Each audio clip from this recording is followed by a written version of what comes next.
नायगाव तालुक्यातील बरबडा सर्कल अंतर्गत किशनूर एमआयडीसी परिसरातील कीर्ती गोल्ड या खाद्यतेल उत्पादन करणाऱ्या कंपनीवर अन्न व औषध प्रशासन विभागाने अचानक धाड टाकल्याची माहिती समोर आली आहे। कंपनीमध्ये मोठ्या प्रमाणात खाद्यतेल भेसळ होत असल्याच्या तक्रारीवरून ही कारवाई करण्यात आल्याचं सूत्रांनी सांगितलं। सदर ठिकाणी कंपनीचे 2 प्लांट कार्यरत असून गेल्या काही वर्षापासून भेसळयुक्त तेलाचा पुरवठा होत असल्याचा आरोप करण्यात आले होते। या संदर्भात काही सामाजिक कार्यकर्ते व स्थानिक नागरिकांनी अन्न व औषध प्रशासन तसेच प्रदूषण नियंत्रण मंडळाकडे वारंवार तक्रारी दिल्याचेही सांगितले जाते।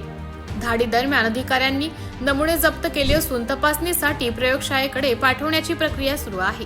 अहवालानंतर पुढील कारवाई केली जाईल असे संबंधित विभागाकडून कळते। अद्याप अधिकृत अहवाल जाहीर झालेला नाही।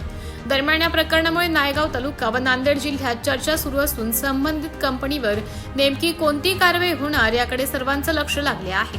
नागरिकांनी अन्न सुरक्षेबाबत कठोर कारवाई करण्याची मागणी प्रशासनाकडे केली आहे। प्रतिनिधी संतोष पवार, नायगाव।